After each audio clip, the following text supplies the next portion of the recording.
Syllabus आपका बहुत ज्यादा ह्यूज है एंड टाइम आपके पास बहुत सफिशिएंट है, तो कम टाइम में हम कैसे सिलेबस को कंप्लीट कर सकते हैं, तो इसलिए आपके लिए वीडियो बहुत इंपॉर्टेंट होने वाली है। Hi everyone, here is Yashi Goyal, welcome और welcome back to the new episode of 30 days 30 exam related videos. अब आपके पास 30 डेज तक रोज एक वीडियो आएगी, लेकिन एडिटिंग को मत देखना, क्योंकि अगर एडिटिंग के ऊपर जाएंगे तो आपको डेली वीडियोस नहीं मिल पाएंगी। इसलिए मेरा जो मोटिव है वो ये है कि आपके पास डेली एक वीडियो जाए जिससे आपको कोई वैल्यू मिले। बिफोर आई बिगिन, अगर आपने अभी तक इस चैनल को सब्सक्राइब नहीं किया है, don't forget to subscribe the channel and please hit the bell icon so that आपके पास नोटिफिकेशन पहुंच जाए। सपोज आपने चैनल को सब्सक्राइब किया हुआ है बट आपने बेल आइकॉन प्रेस नहीं किया हुआ है, तो आपके पास हो सकता है आप कोई वैल्यूएबल वीडियो को मिस कर दें, इसलिए प्लीज इसका जरूर ध्यान दें। देखिए, आपने अभी तक जितना टाइम वेस्ट कर दिया है आप उसको ध्यान मत रखिए। अगर आप पास के बारे में सोचते रहेंगे ना, मैंने इतना टाइम वेस्ट कर दिया है, मेरे पास इतना वैल्यूएबल टाइम था, तब मैं नहीं पढ़ी या पढ़ा था, अब मुझे रिग्रेट हो रहा है कि मैं एक महीने के अंदर कैसे अपने सी फाउंडेशन एग्जाम्स के लिए तैयारी करूंगा या करूंगी। जो हो गया है उसको छोड़ दीजिए, क्योंकि हम उसको चेंज नहीं कर सकते हैं, लेकिन जब आगे होगा हम उस पर पूरा कंट्रोल कर सकते हैं, पूरा फोकस कर सकते हैं।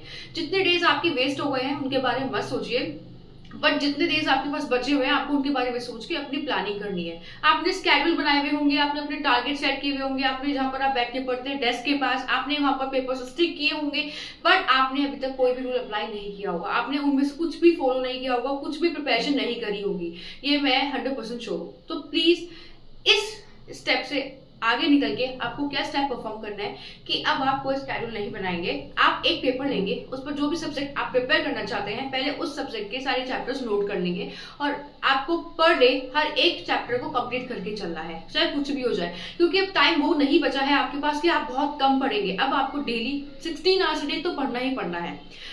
एंड हाँ, दो तरह के एस्पिरेंट्स होते हैं जो पूरे दिन पढ़ते रहते हैं और जो 8 घंटा पढ़ के भी अपनी इफेक्टिव स्टडी कर लेते हैं। तो आपको उन एस्पिरेंट्स में से निकल के आना है कि आप इफेक्टिव स्टडी कर रहे हैं, ना कि आप पूरे दिन लगे पड़े हैं पढ़ाई करने में। अगर आप इफेक्टिव स्टडी नहीं करेंगे ना तो आपको पूरे दिन कुछ भी समझ नहीं आएगा कि आपने पढ़ा क्या है। इफेक्टिव स्टडी करने के लिए आपको अपनी साइड से डिस्ट्रैक्शन को हटाना पड़ेगा।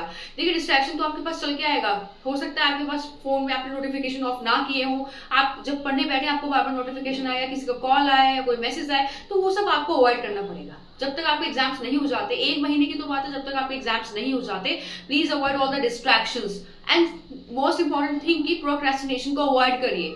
जितना ज्यादा आप लेथार्जिक होंगे ना उतना ज्यादा आप अपने टाइम को वेस्ट करेंगे।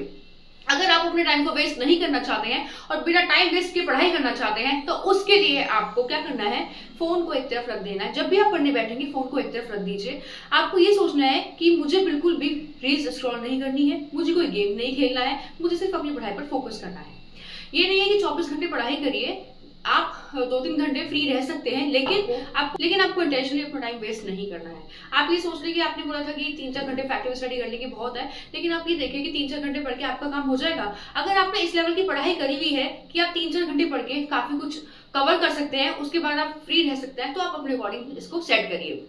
अगर आपका सिलेबस अभी 50% भी कवर नहीं हुआ है तो आपको 16 आवर्स डे पढ़ने की जरूरत है। अगर आपका सिलेबस 70% कवर हो गया है तो आप 12 आवर्स भी पढ़ सकते हैं। एंड अगर आपका सिलेबस ऑलमोस्ट पूरा ही कवर हो गया है, बस 1-2 चैप्टर है जो आप नहीं करना चाहते कवर, तो आप 8 आवर्स डे पढ़ के भी अपना काम चला सकते हैं। ये आपको अपनी कैपेसिटी के अकॉर्डिंग खुद सेट करना पड़ेगा। कोई आके आपको एडवाइस नहीं देगा कि आप ऐसे कर लो ऐसे कर लो। आप इतने बड़े हो चुके हो कि आपका अच्छा बुरा आप अपने आप सोच सकते हो कि क्या आपके लिए अच्छा है क्या आपके लिए बुरा है। एंड हाँ, सबसे मेन इंपॉर्टेंट बात क्या है, सबसे मेन आपके लिए क्या है कि जब भी आप पढ़ने बैठेंगे आपको एक कंसिस्टेंसी मेंटेन करनी है। अगर आपने सोचा कि मुझे आज से पढ़ना है तो मुझे आज से ही पढ़ना है और इतने आवर्स मैंने डेली के सेट किए हैं तो मैं डेली इतने आवर्स ही पढ़ूंगी। ये नहीं है कि आपने ये सोच लिया कि अब मुझे 1 से 2 पढ़ना है, फिर 2 से 3, फिर 3 से 4, एक साथ इतनी लंबी सिटिंग लगानी है। तो लॉन्ग सिटिंग आवर्स आपकी कब लग सकता है, जब आप एक तो इफेक्टिव हो और आप डिस्ट्रैक्टेड नहीं हो। अगर आप ऐसे स्टूडेंट्स हैं जो एक साथ इतना सारा नहीं पढ़ सकते हैं तो प्लीज आधे घंटे पढ़िए और 15 मिनट का गैप लीजिए, पोमोडोरो टेक्निक अपनाइए। उससे क्या होगा कि आपकी इफेक्टिव स्टडी बन जाएगी। आपको अगर इंटरेस्ट भी नहीं आ रहा होगा ना,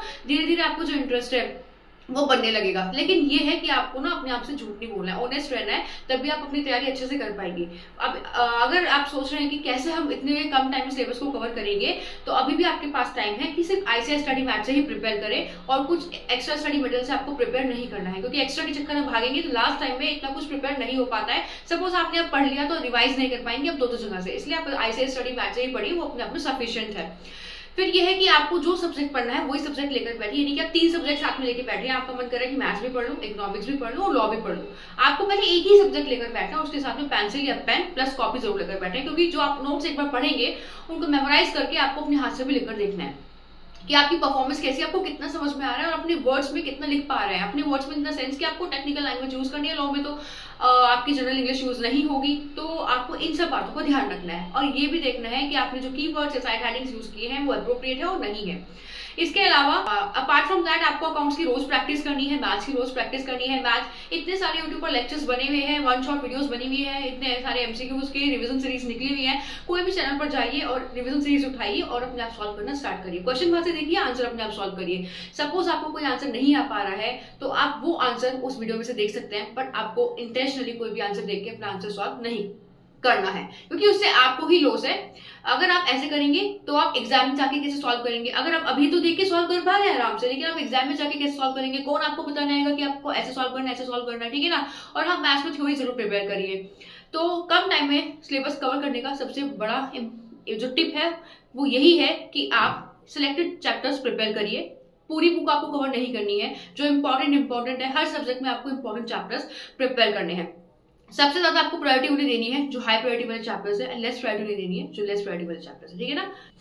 आपको ये नहीं करना है कि जो चैप्टर्स लेस प्रायोरिटी वाले हैं आप उनको ज्यादा टाइम दे रहे हैं, ठीक है ना। हाई प्रायोरिटी वाले चैप्टर्स को ज्यादा प्रिपेयर करिए, सो दैट एग्जाम में जो आपका होल्ड है वो अच्छे मार्क्स पर बने। आप लेंथी क्वेश्चंस प्रिपेयर करके जाएंगे ना तो आपके जो एग्जाम में मार्क्स बनेंगे वो भी अच्छा बनेंगे, ठीक है ना।